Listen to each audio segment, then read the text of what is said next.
on the field and up a little bit higher than the better pictures here. I just wanted to stop here briefly for a minute, just to have you kind of look at what we have here, and I talk a little bit about the field. The field is 80% Kentucky bluegrass, which is not common in this area. Really shouldn't grow in the Pacific Northwest. It's more of a southeastern, warm climate type of grass that grows year round. As anybody local knows, somebody's here from Vancouver, Washington. Who's here from Vancouver? Anybody here from Vancouver? Oh, Vancouver. Yes. And you're a Goodness gracious. I've heard it all now. Anyway, as she knows, in Washington, November to April 1st, we don't have to worry about our yard, our grass. It goes dormant, okay? This does not. It grows year-round. The young man you see on the dirt down there, that is our head groundskeeper, the best in Major League Baseball. In fact, he actually puts on clinics in March for other head groundskeepers. And the reason I say that, Seattle is the farthest north city in all Major League Baseball. They're farther north than Toronto or Montreal. So he has his work cut out. Even though we have the world's largest umbrella, we do not have a roof.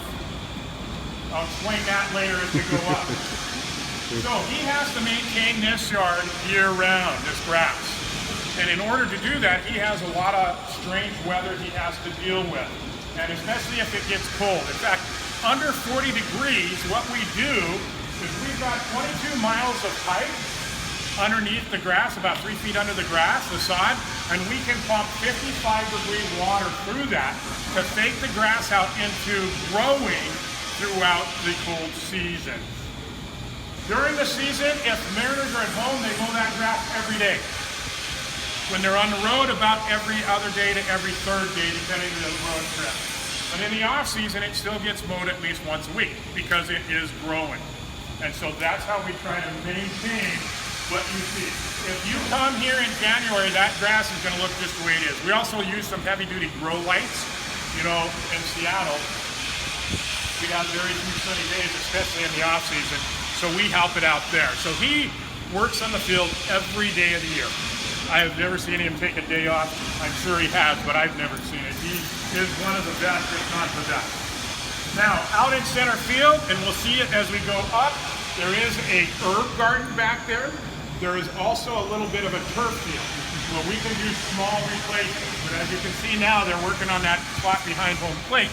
We have two fields south of here, about 30 miles, that we could replace this whole field within 48 hours and play within 72 hours if needed, if something was to happen to the ground. 47,000 plus seats in here. We're fan friendly. You buy a cheap seat out in right field or center field, you could actually come right where you're at now, as long as you stay behind the yellow line, all the way around this 100 level and watch the ball game. What's that? Well, with your ticket you bought out in center field, yeah, you can come over here. There's no restrictions. In fact, you can even ask one of the ushers if there's empty seats, and there's been plenty of empty seats, that you can ask them if you could go sit there for a couple innings and they'll let you go. 99.9% of the time, we all have bad days once in a while, so you may get a guy that says no. If you do, just go down a couple more sections and ask the next guy. And I know that because that's what I used to do, and it does work. So let's go ahead. I'm thinking that I want to go up to the third deck and take a look at Lookout Landing and talk a little bit more about that. World's largest umbrella. It's not a roof.